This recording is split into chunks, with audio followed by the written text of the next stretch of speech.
AITA for refusing to give my parents access to my savings. They treat me like their own ATM. I, 28F, have been financially independent since I was 18. It was not an easy road, but I was determined. I worked through college, took on multiple side gigs, and lived frugally, always keeping an eye on the bigger picture. I knew what it was like to go without. I grew up in a household where money was always tight. My parents struggled to make ends meet, and I witnessed firsthand the stress, the fights, the fear that came with financial instability. I promised myself that I would never let money control my life the way it controlled theirs. So, I worked hard. While my peers went out for drinks, I stayed home and budgeted. While others booked vacations, I picked up extra shifts. I educated myself on finances, investments, and long-term security because I refused to repeat the cycle I grew up in. Over the years, I built a comfortable savings. Nothing extravagant, but enough to give me peace of mind. Enough to ensure that if an emergency arose, would not be left scrambling. I never flaunted my financial stability. I never spoke about it. I lived simply. I drove an older car, rented a modest apartment, and never spent on anything unnecessary. But then, my younger sister let it slip. It was not intentional, just a casual remark during a family gathering, a passing comment about how I had been smart with money and had managed to save a good amount. And that was all it took. The moment my parents heard, it was as if a switch had flipped. Suddenly, their attitude towards me changed. The usual small talk was replaced with pointed comments about how families should always support each other, about how they had sacrificed so much to raise me. At first, it was subtle, just nudges in conversation. My mother would sigh dramatically, mentioning how hard it was to keep up with bills. My father would make offhand remarks about how lucky I was to have no real financial burdens. My sister, who had always been closer to them, began hinting that I should give back, because I was in a position to do so. Then, the requests came. They started with vague statements about struggling with debt and their mortgage. They spoke about how difficult it was to keep up, how unexpected expenses kept piling up. And then, finally, they asked outright. My mother, her voice thick with emotion, said, "If you have enough to save, then you have enough to help." My father chimed in, adding that families should always take care of each other, that it was my responsibility as their daughter. They asked me to pay off their debts, to help with their mortgage, to ease their financial burden. I told them no. I explained that I had worked incredibly hard to build my savings, that I had sacrificed so much to reach this level of stability. I told them that I was not in a position to just give away large amounts of money, that my savings were for my future, for emergencies, for security. I reminded them that they had always struggled with money, not because they lacked income, but because they made bad financial choices. They had taken out loans they could not afford, co-signed for relatives who never paid them back, spent money on luxuries even when they could not cover the basics. I told them that giving them money would not fix their situation, it would just delay the inevitable and make them dependent on me. They did not take it well. My mother burst into tears. She called me heartless, said she never thought her own daughter would turn her back on family. My father got angry. He accused me of being selfish, of valuing money over blood. He said that if I had enough to save, then I had more than enough to share. They even tried to compromise, suggesting that if I did not want to give them the money, I could at least loan it to them. But when I asked how they planned to pay it back, they had no answer. Because, of course, they had no intention of paying it back. When I still refused, things escalated. They stopped asking and started demanding. They called me selfish, ungrateful, a bad daughter. They reminded me of everything they had done for me growing up, as if providing for a child was not the bare minimum of parenthood. My sister took their side, telling me I was being cruel, that I had more than enough and should help the people who raised me. She said that if the roles were reversed, they would do anything for me. But I knew that was not true. Because they never had. And then, the extended family got involved. Somehow, my parents managed to turn the narrative into one where I was hoarding wealth while they struggled. Aunts, uncles, cousins, people who had no idea what I had sacrificed to get here, started reaching out, guilt-tripping me, shaming me, telling me that family always helps family. But not one of them offered to pitch in. Not one of them suggested a solution that involved more than just me giving away my hard-earned money. I felt trapped. I loved my parents, but I could not ignore the reality of the situation. If I gave in now, it would never stop. This was not a one-time request. This was the beginning of a pattern. The moment I handed over that first check, it would become an expectation. They would come back, again and again, until there was nothing left. And the worst part? They would not change. They would not learn. They would continue living as they always had, making the same poor choices, and expecting me to be their safety net. I started questioning everything. Was I truly the selfish one? Was I the bad guy for choosing financial security over family? Or had I simply seen the truth that, to them, my value was not in who I was, but in what I could provide? I had spent my whole life believing that love in a family was unconditional. That no matter what, they would always see me as their daughter first. But now, I was not so sure. Because it seemed that, in their eyes, my worth was measured by my bank account. And that realization hurt more than anything. I do not know what will happen next. I do not know if my relationship with my parents will ever recover from this. But what I do know is that I cannot be their financial crutch. I cannot be the person who enables their bad decisions at the cost of my own future. And if that makes me the villain in their story, then so be it. Update 1. I truly believed that, after all the arguments and the emotional manipulation, things would eventually die down. I thought that once my parents realized I wasn't budging, they would give up and move on. It was naive of me. I underestimated just how far they were willing to go to make me submit. For a short while, there was silence. No guilt-tripping texts, no long-winded voice messages, no flying monkeys coming at me from every angle. I almost let myself believe that they had accepted my answer and that, as painful as it was, they were finally willing to respect my boundaries. But deep down, there was this nagging feeling, an unease I couldn't shake. My parents had never been the type to let go of something they wanted. If they couldn't convince me, they would find another way to pressure me. I just didn't expect what came next. One day, I checked my mail as usual, expecting the usual assortment of bills and junk. But there it was, an official-looking envelope with my name and address printed neatly on the front. The return address? My parents' house. My stomach sank. I had no idea what they could possibly be sending me, but my gut told me it wasn't good. I opened the envelope and pulled out a thick sheet of paper. The moment I read the header, my breath caught in my throat. It was a bill. A literal, itemized bill for the cost of my upbringing. Line by line, it detailed every supposed expense they had ever spent on me: food, clothing, rent, utilities, school supplies, medical bills, even gifts for birthdays and Christmases.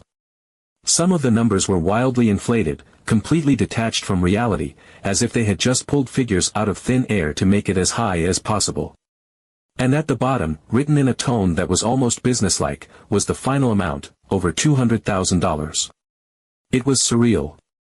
I had heard of parents jokingly saying things like, "You owe me for raising you," but this was something else entirely. They weren't just guilt-tripping me anymore, they were demanding payment, as if my childhood had been some kind of contractual agreement that I had unknowingly signed. And the worst part? They were dead serious. There was a note attached at the end of the letter, explaining that if I could not pay the full amount up front, they were willing to accept monthly payments as a compromise. This wasn't a request. It was a demand, wrapped in the polite language of an invoice. They expected me to comply, to send them a check each month as if I were repaying some massive debt. As if being their daughter had been some kind of privilege that now came with a financial price tag. I felt a wave of fury so intense I could barely think. This wasn't just manipulative, it was disgusting.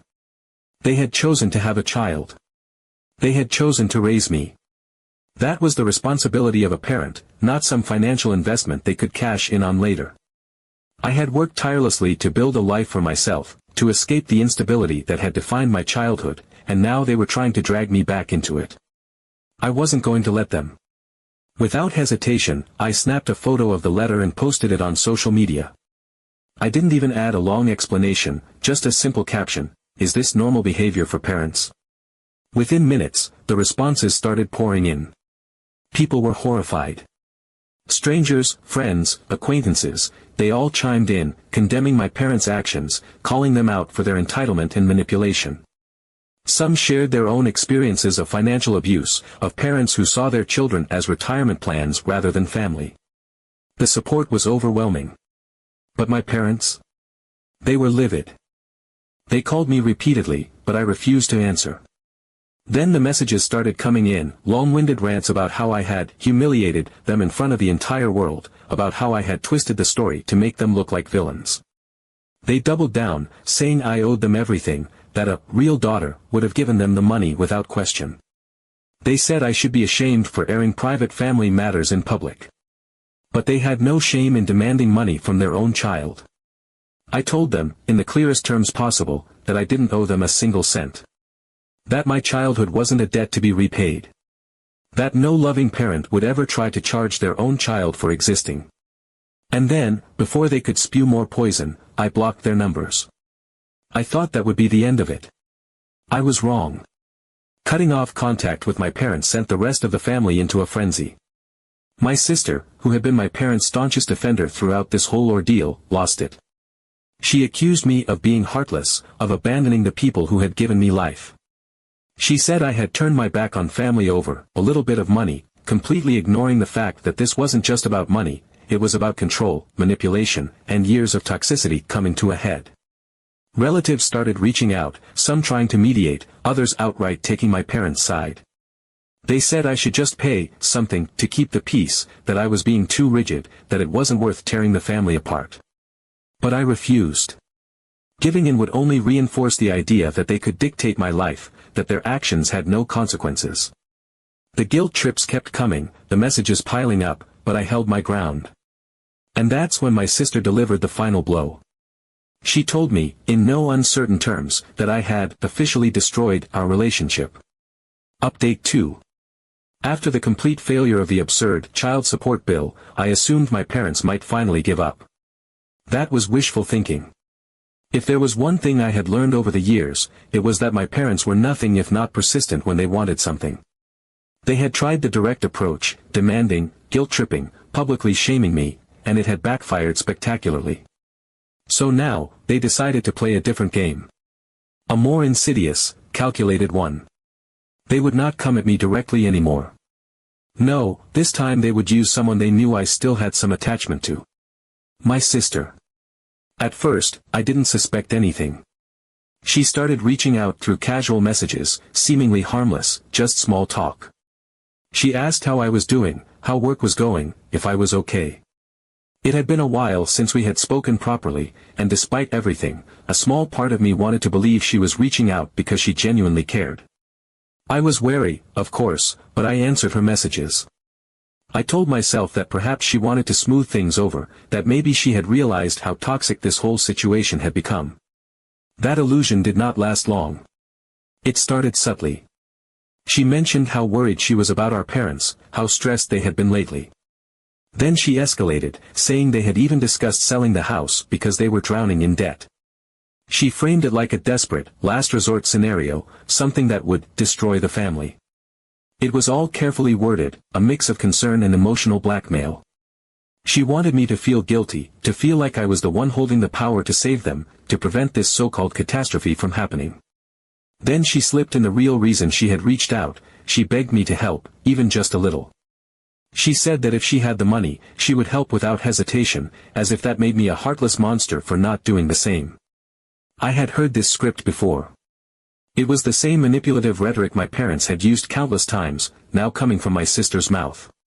The words were different, but the strategy was the same: create urgency, play on emotions, frame their financial recklessness as a collective family problem instead of their own doing. I did not take the bait. I told her, in no uncertain terms, that it was not my responsibility. That I could not and would not finance their bad decisions. That was the moment the mask dropped. She snapped. The warmth in her messages evaporated, replaced by raw anger. She accused me of being heartless, selfish, just as our parents had said. She ranted about how everyone was right about me, how I only cared about myself. She called me greedy, accused me of abandoning family, of watching them struggle while I sat comfortably on my savings. It was an outburst that would have made our parents proud. And then, just as suddenly as the attack started, she switched tactics. She made her voice softer, her words more calculated. She said, "Okay, if you don't want to give me the money directly, just lend it to me. I promise I'll pay it back." That was when everything truly clicked. She was not just taking their word for it, she was playing the game herself. This was not about concern, about family, or about wanting to make peace. This was about money. And she was willing to do whatever it took to get it from me. I asked her, flat out, how she planned to pay me back when she herself had no financial stability. Silence. She had no answer. Because, just like our parents, she had no intention of repaying anything. She just wanted access to my savings, by any means necessary. That was when I knew that my sister, the one person I had still held on to some shred of hope for, was just another extension of them. I had wanted to believe she was different, but the reality was staring me in the face. She had learned from the best. My parents had always been masters of manipulation, and now I saw that she had been watching, absorbing their tactics, perfecting them.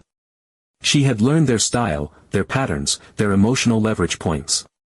She knew exactly how to push my buttons, how to frame herself as the victim while making me look like the villain. When I did not give in, she escalated. If she couldn't get through to me directly, she would go through others. The messages started popping up from relatives, childhood friends, even acquaintances I had not spoken to in years.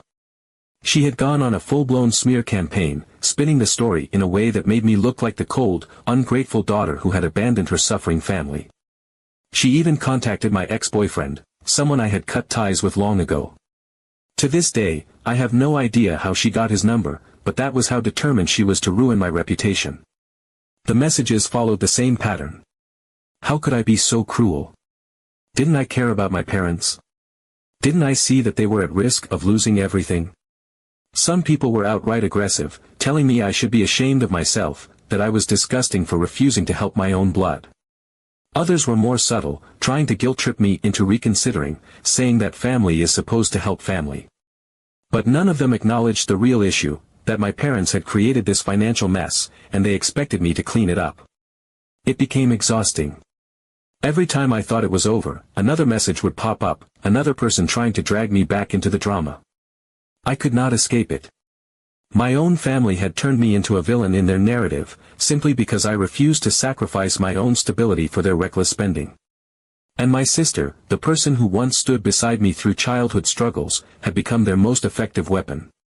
I reached a breaking point. I realized that no amount of reasoning, no amount of explaining, would ever change their perception. They had decided that I was the bad guy, and they would stick to that version of events, no matter what I said. I was done. Done defending myself, done trying to justify why I had a right to keep what I had earned. If they wanted to paint me as the villain, so be it. I refused to let their dysfunction consume my life any longer. So, I cut my sister off completely. I blocked her on everything, calls, texts, social media. I shut down every avenue she could use to reach me. I refused to give her another opportunity to manipulate, to guilt-trip, to drag me back into their mess. And with that final act, I made a promise to myself. I would not let this drama ruin my life anymore. Update 3. When my parents realized that using my sister as a pawn in their scheme wasn't going to work, they escalated their tactics. If emotional blackmail and social pressure weren't enough to force me into submission, they were going to hit me where it hurt the most, my career. It wasn't enough for them to just shame me within the family, now they wanted to destabilize my entire life. They needed me vulnerable, desperate, backed into a corner with no option but to turn to them for support. At first, the attacks were small and almost laughable in their pettiness. I started getting calls at my work number, always from different phone numbers, always the same script. The caller, usually my mother, would pretend to be a concerned relative needing to leave me an urgent message. At first, my company's receptionist just forwarded the messages to me, confused as to why my family wasn't just calling my personal phone. I ignored them, refusing to give them the reaction they wanted. Then came the emails. Long, winding messages sent directly to my company's general inquiry address, full of concern about my behavior. They were written in a tone that made it sound like I was spiraling into some kind of personal crisis. They claimed I was unreliable, that I was struggling with personal issues that might affect my work performance. Of course, they were careful not to outright slander me. They framed it as if they were deeply worried and only wanted my employer to help me before things got worse. It was insidious, calculated, meant to plant a seed of doubt. At first, I laughed it off. My boss knew me well. I had been with the company for 5 years, had built a solid reputation, and never once had any issues. But I underestimated just how far they were willing to take this. They weren't just trying to rattle me anymore. They were trying to get me fired. The final blow came when my manager called me into his office. He looked uncomfortable, almost apologetic, as he handed me a printed email. It was an anonymous complaint, but it didn't take a genius to figure out who had sent it. The email claimed that I was using company resources for personal financial fraud, and that my relatives had evidence to prove it. It was carefully worded, full of vague but damning accusations. It suggested that my employer should look into my activities before it became a liability, and even hinted at potential legal consequences if they failed to act. I sat there, staring at the paper, my heart pounding. This wasn't just family drama anymore. They were actively trying to ruin me. My boss, thankfully, wasn't an idiot. He knew me. He knew my work ethic, my professionalism, and how seriously I took my job. He told me he didn't believe a word of it, but he also warned me, rumors, even unfounded ones, could be dangerous. My reputation wasn't just about my work, it was about perception. And if enough people started whispering about these accusations, it could have real consequences. That was my breaking point. This wasn't a game anymore. It wasn't just about money or family disputes. This was an attack on my livelihood, my future, everything I had worked for. And I was done playing defense. I took action immediately. I filed a formal complaint of harassment, documenting every call, every email, every attempt they had made to interfere with my life. I reached out to a lawyer, explained the situation in detail, and told them that if this continued, I would pursue legal action for defamation and harassment. The fact that they had tried to sabotage my career gave me solid legal standing. I had written proof that they were attempting to harm my professional reputation. I also made the decision to tell my management everything. No more pretending this was just a private family dispute. I laid it all out, the manipulation, the financial extortion, the harassment, and now the blatant attempt to get me fired. If my parents wanted to drag my name through the mud, I was going to expose the truth. And then, I did something they never expected. I confronted them, not emotionally, not through pleading or anger, but legally. I had my lawyer send them a formal notice stating that if they continued their harassment, they would face legal consequences. It wasn't a bluff. I had every email, every call log, every piece of evidence lined up and ready. I was prepared to take them to court if they dared to push me any further. That was when they finally backed down. Not because they were ashamed. Not because they realized how monstrous their behavior had been. No, they backed down because they saw that they had lost. Their tactics weren't working. Their attempts to control me had failed. I wasn't scared of them anymore, and now, they were the ones facing real consequences. The silence that followed was deafening. No more calls. No more emails. No more flying monkeys coming at me with guilt and shame. It was as if they had simply decided I no longer existed. And that was fine by me. For the first time in my life, I felt free. There was a time when I would have mourned the loss of my family, when I would have agonized over how things had come to this. But now, I saw things clearly. My parents never saw me as their daughter. They saw me as a resource, a financial safety net, a tool to be used when it suited them. And when I stopped playing that role, they had no use for me. That wasn't love. That was control. My life has become so much calmer without their manipulation looming over me. I no longer wake up to guilt-laden messages, no longer have to brace myself for the next wave of emotional blackmail. The weight they had placed on my shoulders for so many years has finally lifted, and I am standing taller because of it. If they see me as nothing more than an ATM, then I owe them nothing. They destroyed this relationship themselves. And that's their problem, not mine.